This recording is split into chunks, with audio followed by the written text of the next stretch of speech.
Good morning दोस्तों। आज मैं आपके लिए बीएड सेकेंड ईयर का कोर्स 9 असिस्मेंट फॉर लर्निंग का ऑब्जेक्टिव क्वेश्चन लाया हूँ। इसमें हम 40 क्वेश्चन को देखेंगे जो 9 मार्क्स के होंगे, यानी कि टोटल 80 मार्क्स। शुरू करने से पहले मैं ये कहना चाहता हूँ कि यदि ये मेरा प्रयास आपको अच्छा लगेगा तो मेरे वीडियो को लाइक ज़रूर करिएगा, मेरे चैनल को सब्सक्राइब करिएगा और इस वीडियो को ज़्यादा से ज़्यादा शेयर करिएगा ताकि और दोस्तों को इसका फ़ायदा हो सके। चलिए दोस्तों शुरू करते हैं क्वेश्चन नंबर 1 के साथ। कह रहा है कि मूल्यांकन का निर्माणात्मक उपागम क्या होता है। ठीक है, तो यानी कि constructive approach to assessment is, सबसे पहले है दिया हुआ कि संरचनात्मक, दूसरा योगात्मक, तीसरा निंदात्मक, चौथा मानक संदर्भित। यानी कि हम सबसे पहले इस क्वेश्चन को करने के लिए चारों के बारे में हम लोग जानकारी लेंगे ताकि अगर ये इस टाइप का क्वेश्चन आए तो हम लोग आराम से इसको इजीली सॉल्व कर पाए। तो सबसे पहले देखिए, संरचनात्मक का इंग्लिश क्या होता है। तो इसका होता है फॉर्मेटिव एवल्यूएशन। मेटिव शन। युगात्मक का मतलब होता है सबमिटिव।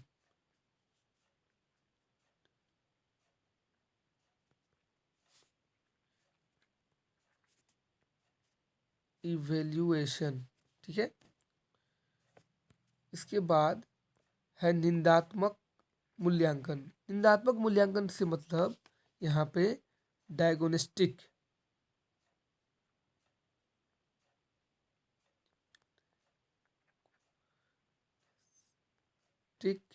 इवेल्युएशन।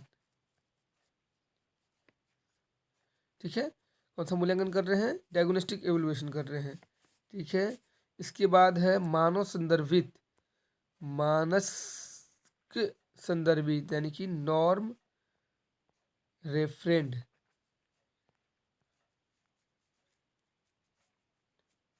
ठीक है, मानव संदर्भित।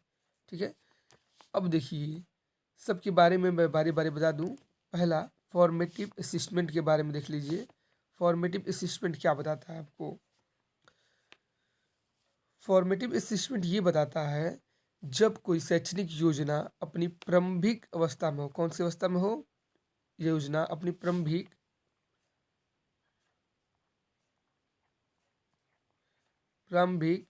या निर्माणावस्था में हो।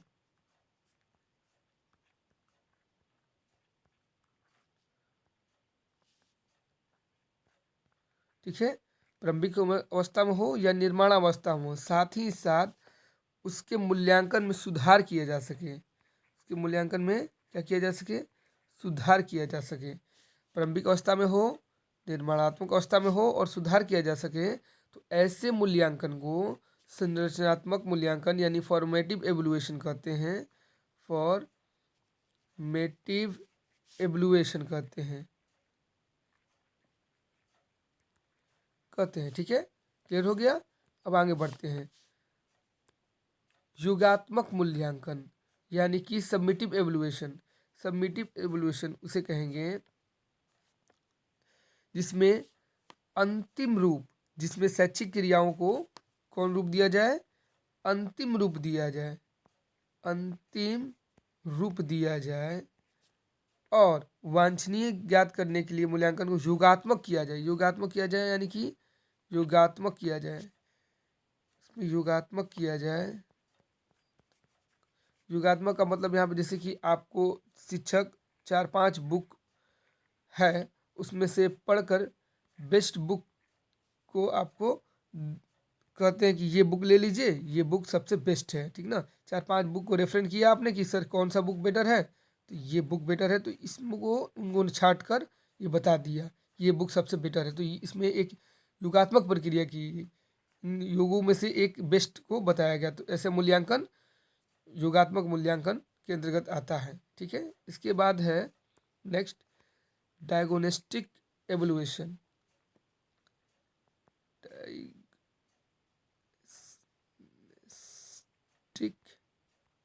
इवैल्यूएशन। तो डायग्नोस्टिक एवोल्यूशन में क्या होता है, किसी भी समस्या का निदान, निदान से मतलब है समस्या का हल किया जाए, ठीक ना, निदान किया जाए, ऐसा मूल्यांकन जिसमें समस्या का हल करके उसका निदान किया जाए, ठीक ना। जब निदान की बात हो, समस्या सुलझाने के लिए निदान किया जाए, निदान, तो ऐसे मूल्यांकन को निदानात्मक मूल्यांकन कहते हैं। और लास्ट है मानक संदर्भित, ठीक है। मानक संदर्भित नॉर्म रेफरेंट में क्या होता है, रेफरेंड में क्या होता है, इसमें बच्चों की या किसी छात्र की या किसी विषय की उसकी योग्यता की, उसकी सापेक्षिक स्थिति नापते हैं, योग्यता या सापेक्षिक स्थिति, उसकी पढ़ाई की सापेक्षिक स्थिति, विषय की सापेक्षिक स्थिति हो सकती है, उसकी पढ़ाई की सापेक्षिक स्थिति हो सकती है, कि किसी समूह में किसी छात्र की किसी विषय की योग्यता, उसकी सापेक्षिक स्थिति क्या है, ठीक ना, उसमें वो कौन से पोजीशन पे है, ठीक ना, अभी फर्स्ट पे है, सेकंड पे है, थर्ड पे है, या किसी विषय में कमज़ोर है, तो कौन से विषय में कमज़ोर, ये उसकी सापेक्षिक स्थिति हम लोग ज्ञात करते हैं मानक संदर्भित मूल्यांकन से, ठीक है। ये हो गया। तो देखिए मूल्यांकन के निर्माणात्मक क्या कर रहा है, मूल्यांकन के निर्माणात्मक उपागम होता है, निर्माण अवस्था, ठीक ना, हमने बताया था या तो आपका प्रारंभिक अवस्था या तो निर्माण अवस्था, ठीक है। और साथ ही उसमें सुधार, मूल्यांकन में सुधार किया जाए तो वो कौन सा था, संरचनात्मक मूल्यांकन यानी कि फॉर्मेटिव एवोल्यूशन, ठीक है। तो इसका आंसर एक हो जाएगा। दूसरा क्वेश्चन चलते हैं। इसका उद्देश्य छात्र अधिगम में सुधार लाना, देखिए छात्र के अधिगम में सुधार लाना, न कि ग्रेडिंग प्रमाण प्रस्तुत करना। ग्रेडिंग प्रमाण प्रस्तुत नहीं करेंगे, ठीक ना, लेकिन सीधे छात्र के अधिगम को सुधार लाने का काम कौन करता है, ठीक ना, संरचनात्मक प्रतिमान से हम लोग इसमें सुधार ला सकते हैं। मैंने कहा था पहले भी कि प्रारंभिक अवस्था में शैक्षिक क्रिया को आगे बढ़ाना, या निर्माणावस्था में होना, या मूल्यांकन में सुधार करना संरचनात्मक एवोल्यूशन है। तो वही है संरचनात्मक प्रतिमान से रिलेटेड होता है, ठीक है। क्लियर हो गया, आगे बढ़ते हैं।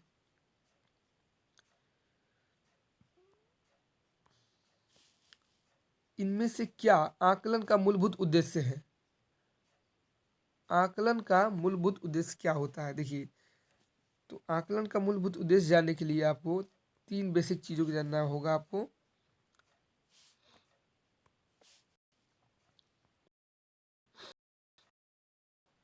3 बेसिक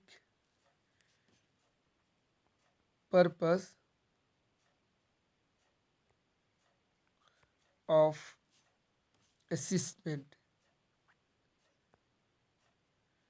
3 बेसिक पर्पस होते हैं असेसमेंट के, ठीक है। कौन कौन, number 1 assessment to support learning,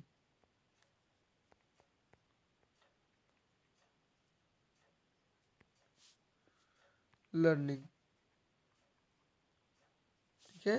दूसरा होता है असेसमेंट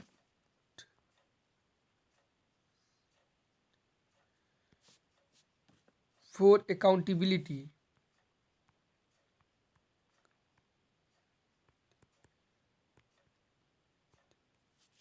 तीसरा होता है assessment for support quality education, for support कौन सा education, quality education,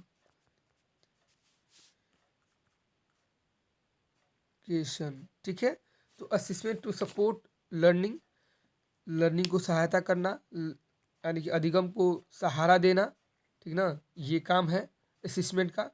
number 1 basic यही काम होता है। दूसरा असेसमेंट फॉर अकाउंटेबिलिटी, जिम्मेवारी लेना असेसमेंट की, ठीक ना, असेसमेंट के कारण हम लोग जिम्मेवारी लेते हैं अधिगम के लिए, ठीक है। और असेसमेंट 2 क्वालिटी एजुकेशन, ठीक ना, हम लोग असेसमेंट क्यों करते हैं, क्वालिटी एजुकेशन को बढ़ाने के लिए, ठीक है। तो चलिए देखते हैं इसमें क्या कर रहा है कि क्वेश्चन नंबर 3, इनमें से क्या आकलन का मूलभूत उद्देश्य है। हम लोग आकलन क्यों करते हैं, तो आकलन अधिगम को सहारा देता है, ठीक है, ये सपोर्ट करता है अधिगम को बढ़ावा देता है। हाँ, तो बढ़ावा देता है क्योंकि बिना सहारे की कोई चीज़ आगे नहीं बढ़ सकता है, तो ये अधिगम को ये बढ़ावा देता है कि हम आकलन करते रहते हैं कि बच्चा में क्या कमी है, तो कमी को सुधार करके हम लोग आगे बढ़ाते हैं अधिगम को, ठीक है। तो ये सहारा देता, सपोर्ट करता है। जिम्मेवारी तय करना, ठीक ना, तो असेसमेंट फॉर एक रिस्पॉन्सिबिलिटी या अकाउंटेबिलिटी, जिम्मेवारी तय करना, हम लोग इसमें जिम्मेवारी तय करते हैं कि एक जो आकलन कर रहे हैं वो आकलन हमें जाकर अधिगम को पूरी तरह से कंप्लीट करेगा, ये हमारी जिम्मेवारी होती है और इसको कंप्लीट करना हमारी जिम्मेवारी होती है। आकलन कर करके हम लोग पूरी तरह से सब अपनी जिम्मेवारी को पूरी करते हैं अधिगम को सपोर्ट करने में, ठीक है। इसके साथ साथ गुणात्मक शिक्षा में सहयोग करना, ठीक है। अच्छा आकलन करेंगे तो उसकी गलती जल्दी निकलेगी और उसको हम दूर करेंगे और अधिगम को बढ़िया करेंगे तो हम लोग अच्छा गुणात्मक शिक्षा देने में सहयोग कर पाएंगे। इसलिए तीनों इम्पोर्टेंट है, मूलभूत बेसिक्स उद्देश्य होते हैं, एम्स होते हैं आकलन का जो अधिगम में सपोर्ट करते हैं, ठीक है। क्वेश्चन नंबर 4 की ओर बढ़ते हैं। कह रहा है ज्ञान का सृजन सामाजिक अंतःक्रिया के फलस्वरूप लोगों के द्वारा आपस में साझा करने से होता है। ये कथन किसके बारे में कहा गया है, व्यवहारवादियों के द्वारा, संरचनावादियों के द्वारा, सामाजिक संस्कृतिवादियों के द्वारा, इनमें से कोई नहीं। देखिए जहाँ तक बात कही गई है ज्ञान का सृजन सामाजिक अंतःक्रिया के फलस्वरूप, समाज में रहते हैं, समाज में जो बच्चे रहते हैं वो अंतःक्रिया करने के फलस्वरूप उनका ज्ञान का सृजन होता है, ज्ञान की बढ़ोतरी होती है, ज्ञान डेवलप होता है, ठीक है। तो ऐसा कहने वाले कौन होंगे, तो समाज से रिलेटेड, समाज की अंतःक्रिया साथ यानी समाज के इंटरेक्शन के साथ जो ऐसा होगा तो ये कहने वाले कौन होंगे या बताने वाले कौन होंगे, सामाजिक संस्कृतिवादी, ठीक ना। यही समाज और संस्कृति के कारण हमारा ज्ञान का सृजन हुआ है, इसलिए इन्होंने बताया कि समाज की अंतःक्रिया के साथ, ठीक ना, ज्ञान का सृजन होता है, ठीक है। क्लियर हो गया। क्वेश्चन नंबर 5 को देखते हैं हम लोग। यह छात्र के उपलब्धियों के बारे में महत्वपूर्ण सूचनाएं उपलब्ध कराता है, प्राय अधिगम में इसकी भूमिका कम होती है। इस कथन के बारे में कौन सा सटीक है, देखिए ये छात्र के उपलब्धियों के बारे में महत्वपूर्ण सूचनाएं उपलब्ध कराता है, ठीक है। महत्वपूर्ण उपलब्धि के बारे में, एक मिनट, महत्वपूर्ण सूचनाएं उपलब्ध कराता है और इसकी प्राय अधिगम में कम भूमिका होती है, ठीक है, सबसे कम भूमिका, ठीक है। कम भूमिका में खोजना है। अधिगम के लिए हम आकलन करते हैं तो करते हैं असेसमेंट फॉर लर्निंग, लर्निंग के लिए फॉर्मेटिव असेसमेंट करते हैं। अधिगम के लिए आकलन, अधिगम का आकलन करते हैं, समेटिव असेसमेंट करते हैं, हाँ करते हैं। व्यक्तित्व का आकलन करते हैं, पर्सनालिटी का तो आकलन करते ही करते हैं हम लोग हैं, ठीक है। लेकिन सबसे कम सृजनात्मकता का आकलन करते हैं, क्यों, क्योंकि सृजनात्मकता हम लोग खोजते नहीं, दिखता है हमेशा, ठीक है, दिख जाता है, तो इसलिए उसका कम आकलन करते हैं, ठीक है। तो व्यक्तित्व का आकलन करते हैं कि व्यक्ति कैसा पर्सनालिटी का है, कौन कौन से क्वालिटी है, कौन कौन से गुण है, कौन कौन कितना रैंक लाता है, क्या करता है, तो उसके बारे में हमेशा हम आकलन करते रहते हैं, ठीक है। हमेशा ये बच्चों के व्यवहार के बारे में, हमेशा व्यक्तित्व के बारे में आकलन किया जाता है, ठीक ना। और अधिगम का आकलन करते हैं हम लोग और अधिगम के लिए भी आकलन करते हैं, तो सृजनात्मकता का आकलन सबसे कम करते हैं, ठीक है। क्लियर हो गया। क्वेश्चन नंबर 6 की ओर बढ़ते हैं। यह शिक्षण अधिगम का एक उपागम है जिसका उद्देश्य प्रतिपुष्टि प्रदान करना होता है। प्रतिपुष्टि यानी कि, एक मिनट, फीडबैक देना होता है, फीडबैक देना होता है। फीडबैक यानी कि हम लोग प्रतिपुष्टि देते हैं, हम लोग फीडबैक देते हैं बच्चा लोग के बारे में कि क्या क्या उन्होंने खास किया या क्या उनमें खास है, ठीक है। तो इसका उपयोग छात्र की निष्पत्ति में सुधार लाना है, ठीक ना। यह कथन किसके बारे में है, सुधार लाने की बात कही गई थी। भी हम लोग मूल्यांकन में सुधार भी पढ़े थे। फॉर्म अब देखिए सुधार लाने की जहाँ तक बात कही गई है तो हम लोग सबको देखते हैं और देख के चलते हैं। अधिगम का आकलन, अधिगम के लिए आकलन, व्यक्तित्व का आकलन, सृजनात्मकता का आकलन। ठीक है, तो देखिए एक चीज़ आपको बता दूं। ठीक है,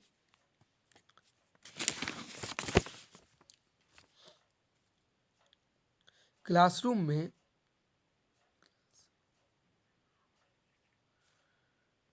असिस्टमेंट, classroom असिस्टमेंट for learning and teaching, एक मिनट, क्लासरूम असिस्टमेंट फॉर, कुछ ऐसा हो जा रहा है,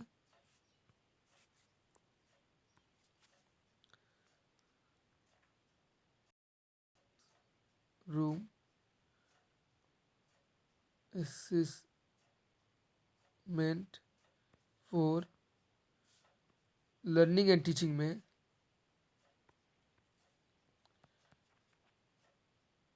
में क्या होता है, 3 चीज़ें को महत्व दिया जाता है।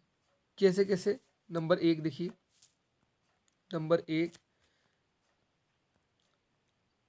Assessment for learning. ठीक है, दूसरा होता है असेसमेंट ऑफ लर्निंग। तीसरा होता है असेसमेंट एज लर्निंग।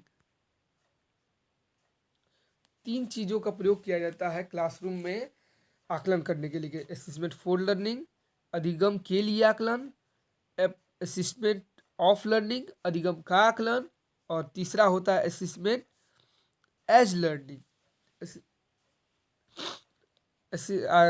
अधिगम के रूप में आकलन, या अधिगम के रूप में आकलन। तो चलिए देखते हैं कि असेसमेंट फॉर लर्निंग को हम लोग क्या कहते हैं, फॉर्मेटिव असिस्टमेंट। क्या कहते हैं? फॉर्मेटिव असिस्टमेंट। असिस्टमेंट ऑफ लर्निंग कहते हैं सबमिटिव असिस्टमेंट। क्या कहते हैं? सबमिटिव असिस्टमेंट। ठीक है, ठीक है, तो 2 चीज़ याद रखिएगा, असिस्टमेंट फॉर लर्निंग को फॉर्मेटिव असिस्टमेंट, असिस्टमेंट ऑफ लर्निंग को सबमिटिव असिस्टमेंट। ठीक है, तो देखिए यहाँ ध्यान दीजिए कि क्या कह रहा है कि इसका क्वेश्चन नंबर 7, क्वेश्चन नंबर 6, यह शिक्षण अधिगम का एक उपागम है जिसका उद्देश्य प्रतिपुष्टि प्रदान करना है, फीडबैक देना है। ठीक है, फीडबैक देना है, फीडबैक देना है, और साथ में इसका उपयोग छात्र की निष्पत्ति में सुधार लाना है। जहाँ सुधार लाने की बात कही गई थी, अधिगम में सुधार लाने के लिए ये बात कही गई थी, तो इसमें कौन हो सकता है? अधिगम का आकलन, अधिगम के लिए आकलन, ठीक है, व्यक्तित्व का आकलन, ठीक है, और सृजनात्मकता का आकलन। तो देखिए ध्यान दीजिए दोस्तों, तो सुधार लाने की जहाँ तक बात कही गई थी, फीडबैक देने की बात कही गई थी, तो देखिए यहाँ पे हमने बताया था फॉर्मेटिव असिस्टमेंट में सुधार लाने की बात कही गई थी, तो यहाँ पे फॉर्मेटिव असिस्टमेंट आता था अधिगम के लिए आकलन, असिस्टमेंट फॉर लर्निंग, और फोर में कौन आता था? फॉर्मेटिव। ठीक है, तो इसलिए इसका आंसर बी हो जाएगा। ठीक है, इसका उपयोग शिक्षण अधिगम प्रक्रिया के अंत में होता है तथा छात्रों को कम प्रदान करने के हेतु। ठीक है, देखिए क्वेश्चन नंबर 7 देखिए, इसका उपयोग शिक्षण अधिगम प्रक्रिया के अंत में, जो भी अंत में होता था, तो क्या होता था? सबमिटिव असिस्टमेंट। ठीक है, सबमिटिव असिस्टमेंट, मिटिव असिस्टमेंट। तो सबमिटिव असिस्टमेंट में हम लोग क्या करते थे, अभी बताए हैं, असिस्टमेंट ऑफ लर्निंग। ठीक है ना, अधिगम का आकलन, अभी पीछे चला था, अधिगम का आकलन किसको कहते हैं? सबमिटिव असिस्टमेंट को। ठीक है, क्लियर हो गया, इसलिए 2 हो गया यहाँ पे, और अंत में कह दिया यहाँ पे।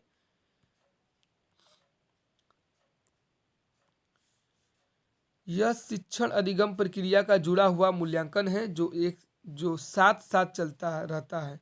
ठीक है ना। अधिगम का मूल्यांकन, अधिगम के लिए मूल्यांकन, संकलनात्मक मूल्यांकन, इनमें से कोई नहीं। तो क्वेश्चन नंबर 8 को मैं आपको नहीं बताऊंगा। 8 आप कमेंट बॉक्स पे इसका आंसर आप राइट डाउन करके हमको भेज दीजिए, शेयर करिए, ताकि हम भी जान पाए कि आप कुछ मेहनत कर पा रहे हैं इस वीडियो को लेकर या नहीं। ठीक है। तो चलिए हम क्वेश्चन नंबर 9 को देखते हैं। क्वेश्चन नंबर 9 क्या कहता है? यह मूल्यांकन का वह क्षेत्र है जिसमें विद्यार्थी शैक्षिक और गैर शैक्षिक दोनों बीमाएं आती हैं एवं उसका उद्देश्य विद्यार्थियों का चतुर्दशिक विकास है। यह कथन किसके बारे में है? देखिए, दो तीन चीज दिए हुए हैं, शैक्षिक, गैर शैक्षिक। ठीक ना। दोनों बीमाएं आती हैं इस मूल्यांकन में, और साथ ही साथ इसका उद्देश्य विद्यार्थियों के चतुर्दशिक विकास से है। चतुर्दशिक विकास यानी चौतरफा विकास। ठीक है ना। चौतरफा विकास से है। ठीक है। तो इसमें देखिए, सतत मूल्यांकन, व्यापक मूल्यांकन, निंदनात्मक मूल्यांकन, और इनमें से कोई नहीं। ठीक है। तो सतत तो होगा लगातार, लगातार की बात कही गई है, सतत की बात कही गई है। तो यहाँ पर तो लगातार मूल्यांकन तो हो नहीं रहा है, क्योंकि यहाँ पर शैक्षिक, गैर शैक्षिक और चौतरफा विकास की बात कही गई है। तो व्यापक मूल्यांकन करेंगे हम लोग, तो चौतरफा विकास में समाहित हो जाएगा, इसलिए व्यापक मूल्यांकन इसका राइट आंसर होगा। चलिए दोस्तों, अगर मेरा वीडियो और मेरा प्रयास आपको अच्छा लगा होगा तो फिर से मैं ये कहना चाहूँगा कि मेरे वीडियो को लाइक कर दीजिए, चैनल को सब्सक्राइब कर दीजिए, और मेरे इस वीडियो को शेयर करना मत भूलिएगा। धन्यवाद।